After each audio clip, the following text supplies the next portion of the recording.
Di video kali ini kita akan membahas 6 cara merawat Monstera stanleyana variegata supaya tanaman sehat dan subur. Bagaimana tips triknya? Simak video berikut ini.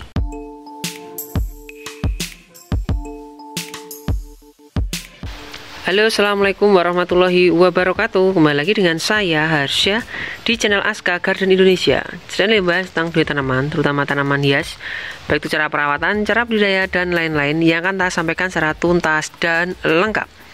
Oke teman-teman dan bunda, di video kali ini kita akan bahas tentang Monstera stanleyana. Di depan saya ada beberapa tanaman Monstera stanleyana ya. Di sini ada yang bebitan saya juga. Ada yang kemarin juga sempat saya beli. Ini ada sekitar 40-an kalau tidak salah, 40-an. Kemarin awalnya memang saya belinya stanleyana variegata putih, terus kemarin kita beli yang variegata kuning. Alhamdulillah sekarang sudah mulai beberapa pohon dan sudah mulai saya cacah-cacah juga. Di sini kita akan sharing bagaimana sih cara merawat Monstera stanleyana, yang mana akan kita bahas menjadi 6 hal yang harus kita lakukan. Oke, kita akan masuk ke pembahasan yang pertama.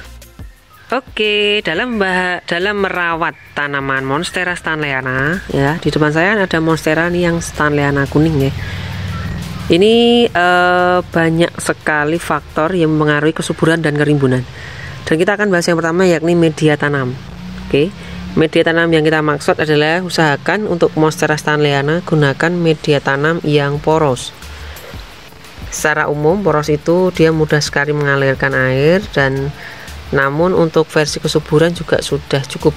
Di depan saya nih ada saya menggunakan media tanam berupa sekam mentah 2 bagian dan kompos daun bambu 1 bagian. Untuk kompos daun bambu bisa digunakan kompos yang lain ataupun yang lainnya. Saya di sini tidak menggunakan pupuk kandang ataupun tanah ya. Karena yang saya tahu Monstera stanleyana menyukai media tanam yang poros. Jadi kalau kita siram atau bahkan di tempat saya ini kehujanan ya, itu air akan mudah untuk turun, sehingga media tanam tetap lembab tapi tidak becek. Jadi usahakan media tanam apapun, usahakan yang poros. Prinsipnya adalah kalau kita siram, air akan langsung turun ke bawah dan tidak membuat media tanam becek atau basah. Kita masuk ke pembahasan yang kedua, yakni tentang penyiraman. Untuk Monstera stanleyana tidak begitu menyukai becek ya, seperti yang saya sudah ceritakan tadi, dan basah. Usahakan penyiraman secukupnya. Di tempat saya untuk musim kemarau, saya biasanya 2-3 kali dalam waktu seminggu. Kalau misalkan hujan, saya mungkin menyesuaikan saja, bisa 1-2 kali saja kalau untuk hujan ya. Di tempat saya ini bisa dilihat di atas situ saya pakai full paranet tanpa UV ya. Jadi memang saya biarkan tanaman kami hujan juga kehujanan, jadi nggak ada masalah. Yang penting kalau kehujanan dia langsung bisa turun airnya, tidak mengendap terlalu lama sehingga tetap tanamannya sehat. Jadi untuk penyiraman saran saya di musim kemarau cukup 2-3 kali saja cukup. Kalau untuk hujan menyesuaikan saja. Untuk hal yang ketiga yang perlu kita perhatikan dalam merawat Monstera stanleyana adalah sinar matahari. Usahakan kalau untuk Monstera memang dia bukan tipe yang suka matahari langsung ya. Jadi harus kita teduhkan atau kita kasih paranet. Di tempat saya menggunakan paranet ukuran 70%. Kebetulan ini saya double ya. Saya double paranet 70%. Karena apa? Saya tidak pakai UV, jadi benar-benar hujan bisa masuk, matahari juga bisa masuk. Seperti ini nih posisi saya ambil video ini ada di sekitar jam 10 siang ya.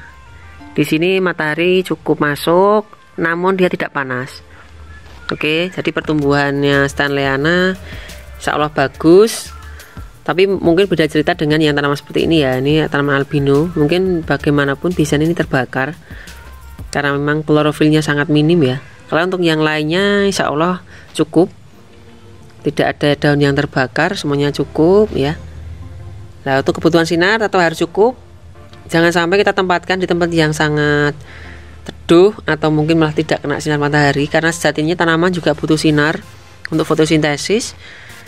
Jadi tetap membutuhkan sinar. Kita bisa tempatkan di bawah pohon ya, atau di bawah paranet, atau mungkin di samping rumah yang notabene tetap kena sinar walaupun cuma sebentar.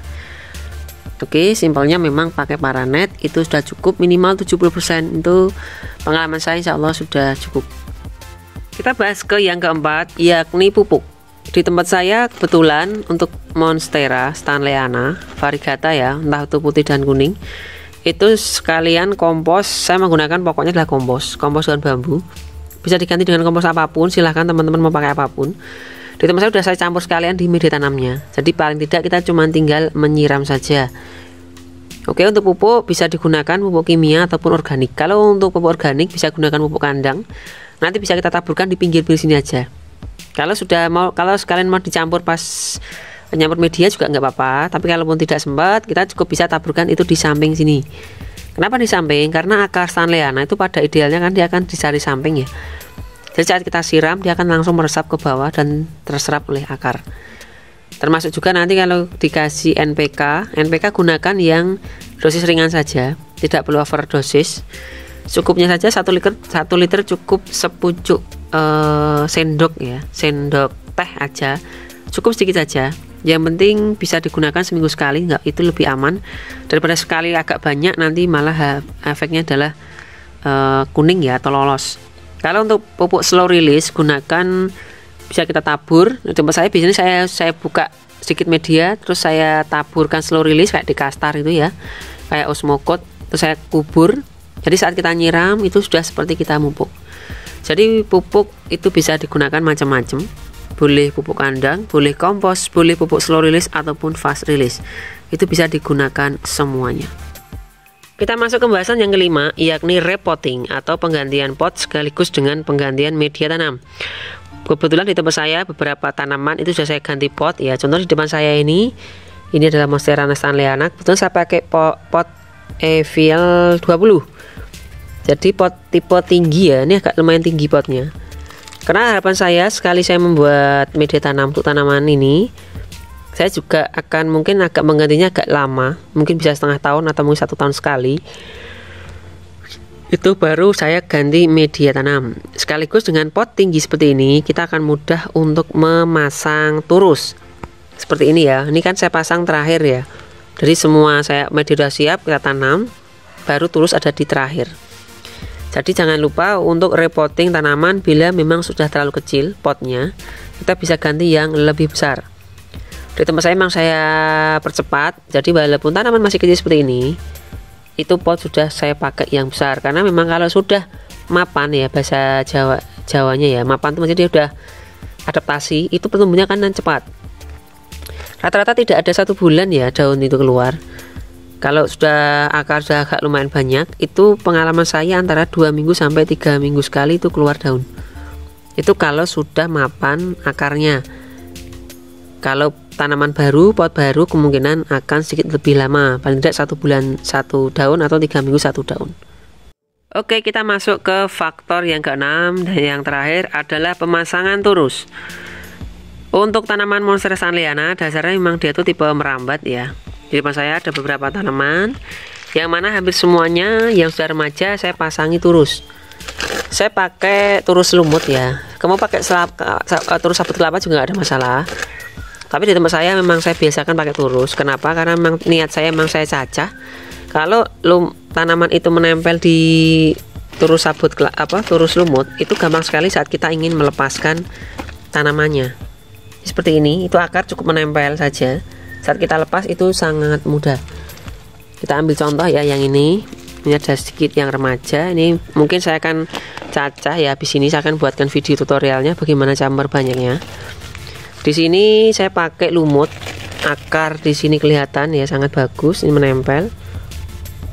Oke, di sini juga kelihatan sekali akar banyak, dia langsung masuk ke media tanam. Jangan telat teman-teman atau bunda memasang turus, karena memang sejatinya adalah tanaman ini merambat. Dengan merambat, dengan dia naik, itu performanya kan lumayan bagus atau akan terlihat keindahannya seperti ini. Dengan memakai turus, kita akan meminimalkan tanaman itu menjadi kerdil. Jadi kebanyakan tanaman yang saya tahu kalau dia merambat, mungkin ukurannya tidak bisa besar, walaupun akarnya sudah langsung banyak, tapi ukuran daunnya akan kalah dengan yang tanaman kita rambatkan. Kalau dirambatkan, daunnya nanti terlihat lumayan besar ya, panjang, dan warnanya juga keluar. Jadi pemasangan turus jangan sampai terlambat. Ini juga yang baru beberapa hari lalu saya tanam, ini belum saya kasih turus. Nanti kalau sudah mulai agak naik sedikit, atau mungkin daun 3, 4, itu akan langsung saya pasangi turus. Saya sengaja tanam di pinggir karena memang tengah serencana memang untuk turus semua. Makanya semua tanaman saya itu saya tanam di sebelah pinggir semuanya. Oke, mungkin itu adalah 6 hal yang perlu kita perhatikan dalam merawat Monstera Stanleyana, baik itu variegata putih, kuning, ataupun yang hijau. Semoga video ini bermanfaat. Bila nanti ada yang ingin ditanyakan, bisa WA atau bisa tanya di kolom komentar, insya Allah akan saya jawab. Kita ketemu lagi di video selanjutnya. Bila ada salah kata saya minta maaf. Saya akhiri. Wassalamualaikum warahmatullahi wabarakatuh.